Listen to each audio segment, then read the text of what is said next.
Hello mga ka-agri, magandang umaga po sa inyo. Ngayon mga ka-agri, update ko po kayo sa ating mga parent stock na D853. So ito na po sila mga ka-agri, malalaki na. Sobrang healthy at maliliksi, no? So ayan po. Ayan. So ngayon mga ka-agri ay 22 days na sila kahapon, tapos na po yung brooding stage nila mga ka-agri. So tinanggal na natin yung mga ipa. So yan na po yung anilang flooring ngayon, naka-screen na lang po. Tapos hindi na po natin pinapagana itong mga heater natin. Pailaw na lang po sa gabi. Yan. So ngayon mga ka-agri ay 22 days old na sila. Nagbigay na ako ng Primoxil o nag-bacteria flushing na tayo mga ka-agri. So ito po yung gamit natin mga ka-agri pang bacteria flushing. Primoxil po ng Battlecock. So ayan po. Itong Primoxil mga ka-agri talagang subok ko na dito sa aking manukan. Nung ako po ay nagle-layer pa lang, talagang epektibo sa ating mga alagang manok. Kaya hanggang ngayon, ayan, ito pa rin yung gamit natin. So ayan po mga ka-agri yung ating mga parent stock. Makukulit na. Ayan. Kaninang umaga po, inalisan natin sila ng tubig. Mga 6 AM. Tinanggalan natin sila ng tubig at saka ng feeds. So inuhaw natin sila for 2 hours. Ayan, binigyan natin ng Primoxil para at least mauhaw sila at iinom sila kaagad. So ngayon, ayan, konti na lang. Ayan naman sila mga ka-agri.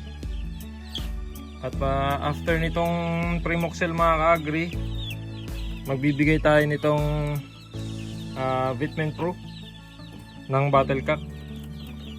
So ayan, para po siyempre po binacteria flushing natin sila. May stress sila kaunti, para maibsan ka agad, bigyan po natin sila ng Vitamin Pro para po guminawa agad ng kanilang pakiramdam. Ayan. So ito na po yung update natin sa ating mga parent stock.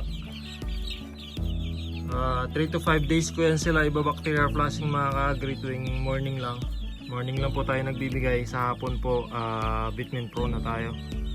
Tapos sa gabi tubig na po tayo magdamag. Kasi po hindi natin pwedeng lumagpas sa 4 hours yung gamot natin, kasi po napapanis po yan. So 4 hours lang po, tapos tubig na po yan. Ganun po tayo magbigay mga ka-agri. So hindi ko rin muna sila binigyan ng feeds. Talagang 1 hour tubig lang. Ito lang, Primoxil lang yung binigay natin. So ngayon magbibigay na tayo ng feeds mga ka-agri.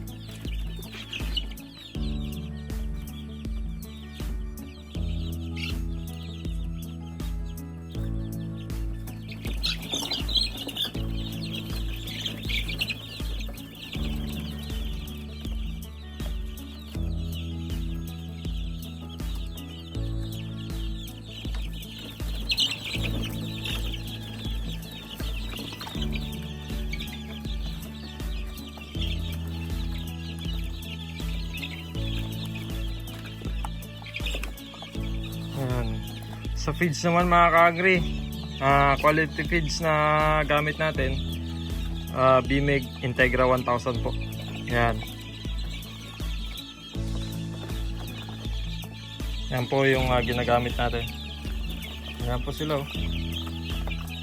Gutom na sila. Kasi po inuhaw natin sila, ginutom natin para mainom nila ng maganda yung ating Primoxil na ma-absorb agad ng kanilang katawan. So ayan po. Ayan.